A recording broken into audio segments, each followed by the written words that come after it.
la palabra. Gracias, presidente. Quiero señalar algunos puntos de lo que se ha dicho hoy acá. La primera es, lamentablemente se fue el ministro de Agricultura. Uno cambia las cosas cuando no funcionan, pero el tema de la erradicación de cultivos ilícitos estaba funcionando. En Colombia de 2006 a 2012 continuamente estaba bajando los cultivos. Colombia, según la Oficina Nacional de Política Antidrogas, tenía en 2002 144.250 hectáreas. Cerró 2010 con 100.000, lo que representaba una reducción del 31%. Del 2010 al 2016 pasamos de 100.000 a 188.000 hectáreas, crecieron un 88%. Si no queremos usar esas cifras, igual, la de la Oficina de Naciones Unidas habla de un crecimiento de un 55% de las hectáreas de coca durante el periodo de este gobierno, durante lo que lleva este gobierno. Y si lo medimos en producción de potencial de cocaína, toneladas métricas, nosotros en 2002 teníamos una producción de 585 toneladas, que bajó a 240 en 2010 y cerró el año pasado a 710 toneladas métricas. Es decir, de 2002 a 2010 la producción potencial de coca bajó 53% y de 2010 al año pasado creció un 196%. ¿Qué problemas tenemos? Aquí hoy se ha dicho, no, descubrimos que el agua moja, nos vamos por la sustitución de cultivos ilícitos. Muchos de los soldados y policías que están acá lideraron el combate al narcotráfico y ustedes lideraron la combinación de erradicación manual, aspersión aérea y sustitución de cultivos ilícitos. Eso no se acaba de inventar, ustedes lo hicieron. Y por eso fue la gran victoria de lograr una reducción del 31% de cultivos y del 53% de la producción de cocaína. De 2002 a 2010 en Colombia se asperjaba de manera aérea en promedio 128.000 hectáreas de coca.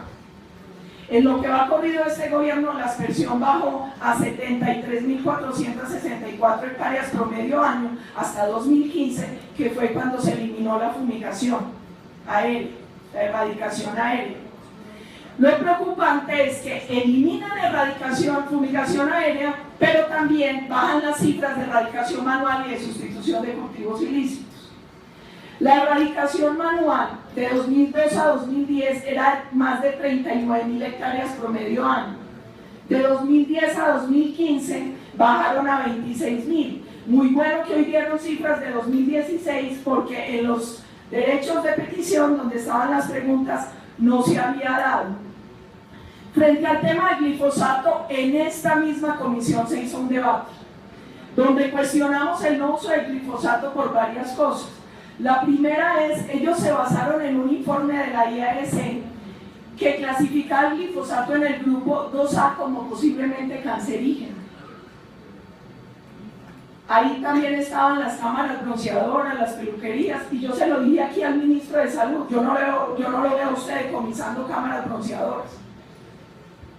Si el tema es un tema de salud pública basado en ese informe en el que se basaron en su momento y que además estaba contrariado por una serie de estudios que demostraban que no existía riesgo de padecer cáncer al usar el glifosato. Y otro cuestionamiento que aquí hacíamos es, Colombia utiliza 25 millones de litros al año de glifosato en cultivos lícitos y solo 3,5 millones en cultivos ilícitos. El 100% del algodón usa glifosato, el 95% del arroz, el 80% del área cultivada de maíz, el 75% del área cultivada de maíz. Entonces ahora resulta que es muy malo para la coca, pero muy bueno para el maíz. Esa es una preocupación que nosotros tenemos y yo creo que ese es un debate en el que finalmente se usó un argumento para complacer a la FARC, como lo dijo aquí el senador Jimmy Chamorro, que había establecido en el proceso de negociación que se tenía que eliminar la fumigación con glifosato. Y quedo muy preocupada, señor ministro de Defensa, por el cambio en las cifras. Usted hoy nos dijo que era más cara la erradicación manual que la erradicación aérea, Y en el debate de 2016 que yo hice sobre el glifosato nos dijo todo lo contrario.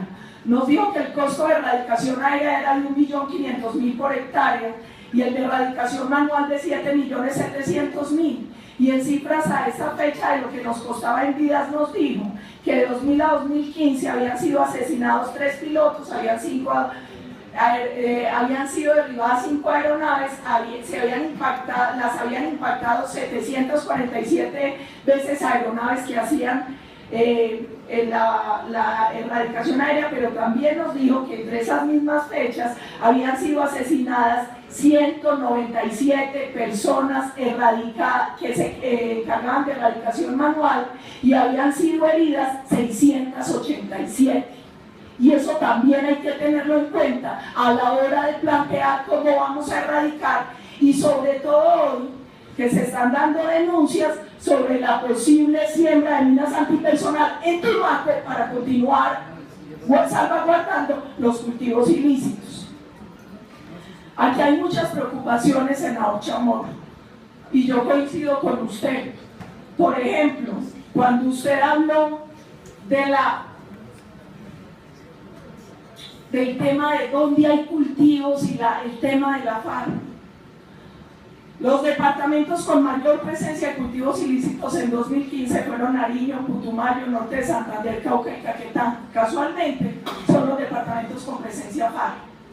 Y aquí le pueden llamar FARC, disidencia FARC, como quieran. Finalmente es la misma organización criminal la que se ha encargado del crecimiento de los cultivos ilícitos en esa zona.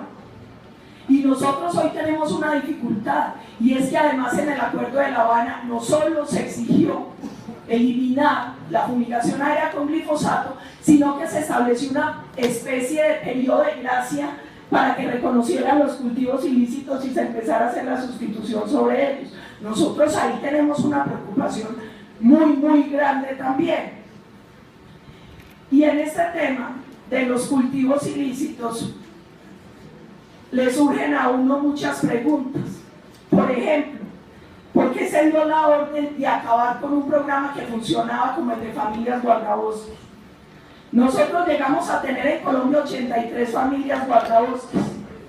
Cerramos el 2015 con 8.740 y en 2016, según respuesta de derecho de petición, por orden de la Presidencia de la República, no se permitió la inscripción de nuevas familias guardabosques a partir de 2016. Ahora nos decía el ministro Iragorri que era muy importante que existiera como una especie de responsabilidad de quien se encarga de los cultivos ilícitos.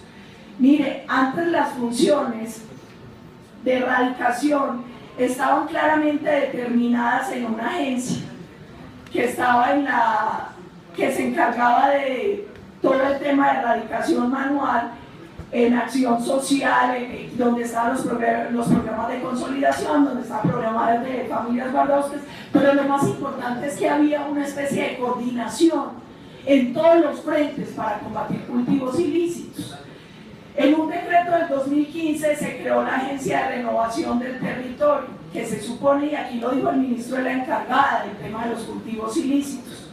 Se le quitaron las funciones de sustitución al DPS, se las entregaron a esa agencia, pero de 2015 a 2016 nadie asumió el tema de sustitución de cultivos ilícitos. Eso quedó al garete, según lo que nos respondieron en los derechos de petición. Y la unidad de control de consolidación del control territorial, lo que están diciendo ahora es que en la nueva agencia, que es esa de renovación del territorio, lo que se está haciendo es acompañamiento y seguimiento a la construcción de acuerdos de sustitución, pedagogía sobre los acuerdos de paz, etcétera. Es decir, ni fumigación, bajaron erradicación manual, bajaron sustitución de cultivos ilícitos, y por eso estamos dando el coco. Le surgen a uno otras preocupaciones. Mire, señor ministro, yo se lo digo con todo respeto. Nadie le pide a los ministros el don de la ubicuidad, eso no lo tiene nadie. Pero asistir al Congreso a los debates de control político es obligación, y hacer debates de control político público es una obligación de nosotros como congresistas, pero es que además, desde el ministerio, a mí, yo no sé qué le pasa a los demás senadores, no me responden derechos de petición desde el 21 de marzo, cuando la ley establece 5 días para dar respuesta. Y aquí se habló del tema del Plan del Golfo, y ahí yo también tengo una preocupación. El ministro dice, lo hemos golpeado fuertemente, tenía más de 4.000 hombres y ahora tiene 1.200, pues estarán tomando el impulsión de Scott, porque hoy el país se está sintiendo más fuertes. En un debate con el ministro en Urabá el 5 de abril de 2016, cuando el Clan del Golfo hizo un paro armado que paralizó 5 departamentos, el ministro dijo, no hubo paro armado sino amenaza armada, hubo paro armado, como ahora hay plan pistola, y no son 10, son 11 los policías que han asesinado. Yo les pregunto, ¿cuándo le van a aplicar el VIH al Clan del Golfo? Es que por armas, control del territorio, lo pueden combatir también fuerzas militares. ¿Cuándo? ¿Cuándo? Otra pregunta que uno tiene, ministro, ahora hablaban del tema de las cifras de seguridad. Mire, estas cifras son de la página del ministerio. Ha bajado el homicidio, eso es cierto, de 2010 a 2016 se redujo en un 26%. De 2002 a 2010 se había reducido en un 46%, casi el doble. El secuestro también se ha reducido de 2010 a 2016 en un 35%. Pasamos de 282 secuestros a 183. Pero de 2002 a 2010 se había reducido un 90%. Habíamos pasado de 2.882 a 282. Y hay cifras que a nosotros nos preocupan mucho. Ese cuento que la gente está más segura, yo creo que la percepción de inseguridad es muy aguda en el país hoy. Y las cifras de la página del ministerio así lo demuestran. De 2010 a 2016, el hurto de vehículos creció en un 65.5%, por ejemplo. El hurto de motocicletas creció un 111%. Estas cifras son de la página del ministerio para que después no digan que...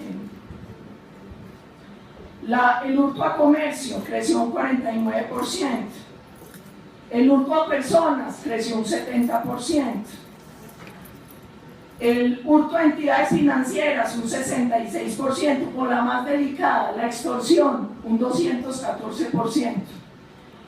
Entonces, y se habla aquí de la buena cooperación y muy chévere el tema con Panamá, pero Panamá cerró la frontera y en Panamá el gobierno ha denunciado la preocupación por el crecimiento del narcotráfico y tenemos el problema con Venezuela y con el cartel de los soles y con las trazas aéreas de toda la droga que sale por allá.